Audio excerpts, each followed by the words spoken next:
আপনারা হয়তো ভাবছেন যে কাকে খুঁজে পাওয়া গেল আর কাকেই বা হারিয়ে ফেলেছিলাম।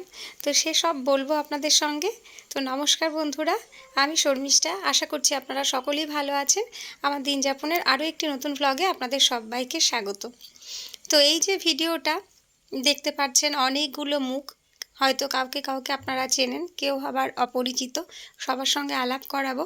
তো ভিডিওটা ছিল বেশ কিছুদিন আগের, যখন ভাই বোন সব এক জায়গাতে আমরা হয়েছিলাম। বছরের একটা বিশেষ দিন, মানে ভাইফোঁটার দিন। তো সারা বছর পর ওই একটা দিন সব বোনেরা এক জায়গাতে হয়। তো যেটা বলতে পারেন, তখন ছোট ছোট ভিডিও করে ফটো তুলে আমরা রাখি প্রত্যেক বছরই, যাতে পরের বছর আবার এই স্মৃতিগুলো বা সারাটা বছর আমরা সেই স্মৃতিগুলো দেখে কাটাতে পারি। একটা বছর কেটে যায়, আবার পরের বছর এক জায়গাতে হওয়া।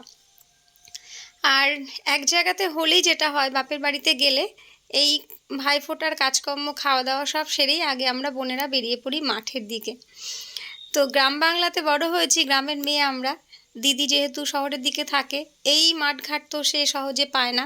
ওই সারা বছর পর কবে একদিন আসবে বাপের বাড়িতে, তখন এসে একটু মুক্ত বাতাস, এরকম সবুজের মাঝে তার আশা। বোনেদেরও তাই সব সময় আসা হয় না, সংসার, কাজকর্ম, বাচ্চা, পড়াশোনা, এই সমস্ত নিয়ে আমরা মেয়েদের যেটা হয়, মন চাইলেও কিন্তু যখন তখন মানে ব্যাগ গুছিয়ে চললাম বাপের বাড়ি হয় না। আর আমি যেহেতু শ্বশুরবাড়ি বাপের বাড়ি একটু কাছেই বলতে পারেন, তাও একটু সময় সুযোগ হলে ছুটির দিন মেয়েদেরকে নিয়ে একবেলার জন্য হলেও ঘুরে আসতে পারি। কিন্তু মাঠে তো আর একা একা যাওয়া হয় না সেভাবে। তো আর বোনেরা এক জায়গায় হলে যে মজা, যে হাসি ঠাট্টা ইয়ার্কি হয়, সেগুলো কিন্তু অন্যান্য সময় হয় না, তাই না বলুন? সকল মানে সংসারের যত রকম আমাদের ক্লেশ থাকে, মানসিক কত রকমের অশান্তি থাকে, ভালো লাগা মন্দ থাকে, সব কিছু যেন আমরা এই মুহূর্তটায় আর কি ভুলে যাই। ভাই বোনগুলো সব একসঙ্গে হাসি মজায় মেতে উঠি। তো দুপুরবেলা খাওয়া দাওয়ার আগে ভাবলাম সবাই একটু মাঠে ঘুরে আসি, মাঠের দিকে। দিদি তো ভীষণ এক্সাইটেড, ফটো তুলবো, ভিডিও করব, কিভাবে তুলবো না করব সমস্ত কিছু আমাদের বোনের মেয়েকে বুঝিয়ে দিচ্ছে, বোনচিকে। তো ও বেশ ভালো ফটো তোলে কিন্তু। আর আমরা নিজেরাও এখনও বুঝি না যে কোন অ্যাঙ্গেল থেকে কিভাবে ছবি তুললে ছবিটা বেশ সুন্দর লাগে। ওরা এখনকার বাচ্চা বাচ্চা মেয়েরা সব দেখি বিভিন্ন এই মানে টেকনিকগুলো বেশ জানে, বোঝে। তো প্রচণ্ড রোদ ছিল, মানে কাঠফাটা রোদ্দুর। এখন তো বেশ ঠান্ডা, তবে ভিডিওটা যখন করা তখন কিন্তু বেশ গরম ছিল। মামন গুড়িয়া কেউ আমার সঙ্গে আসেনি, মামনের তো এত রোদ সহ্যই হবে না, ওর মাথা যন্ত্রণা শুরু হয়ে যায়। আর সবার আগে জমির আলপথ ধরে এসেছিলাম এই যে গাঁদা ফুলের জমিতে। আমার কাকা আর কি এই গাঁদা ফুলের চাষ করেছে। তো জমির ভেতরে এসে গত বছর বেশ ফটো তুলেছিলাম, ভিডিও তুলেছিলাম। এই দেখুন চলছে ভিডিও বা ফটো শ্যুট আর কি। তো এবার ফটো তুলবো ভেবেছি, তার মধ্যে এসে দেখি গাঁদা ফুলের জমিতে একটু আগে কাকা জল দিয়ে গেছে। আমি এখানে এসে দাঁড়ালাম, ওরা ওদিকে সব ফটো তুলছে। কোথায় গেল দেখা যাচ্ছে না রোদে। ও প্রচণ্ড রোদ্দুর।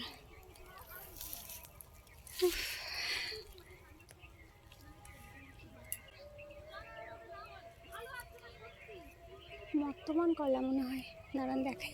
যে কি কলা এগুলো কি জানি, হয় চাপা কলা না তো বর্তমান কলা,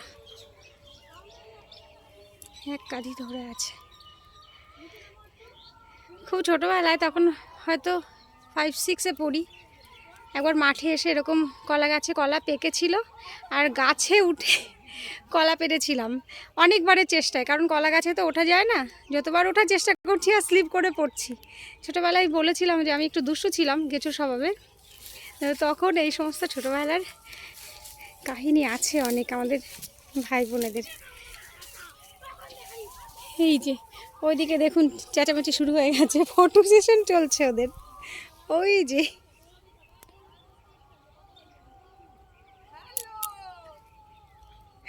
ওই যে দিদি আছে, বোন আছে, বোনঝি আছে। মামন আস্তে আস্তে মাঝপথে ফিরে গেছে, আর গুড়িয়া তো আসেইনি রোদ্দুরের মধ্যে। বাবা গো বাবা, এই যে এটা মনে হয় চাপা কলা।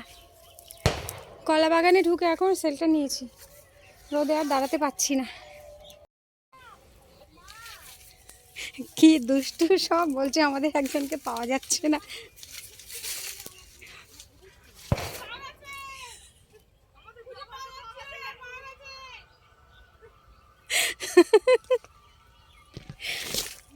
এদিকে সব কলাই ভর্তি। যখন গাঁদা ফুলের জমিতে ফটো ভিডিও তুলছিল, আমি আবার তখন এই কলা গাছটায় যে আশ্রয় নিয়েছিলাম কিছুক্ষণের জন্য, কারণ এত রোদ আর সহ্য হয় না, অতিরিক্ত ঠান্ডা অতিরিক্ত গরম কোনোটাই সহ্য হয় না। তো যে কারণে ওরা একটু মজা করে বলছিল যে আমাদের একজন হারিয়ে গেছে। তো বেশ ভালো কাটলো কিন্তু আজকের এই মাঠের সময়টা বলুন। আর আপনাদের কেমন লাগলো আমাদের এই হাসি মজার মুহূর্তগুলো অবশ্যই জানাবেন। আজকে রাখি, ভালো থাকবেন সকলে, টাটা।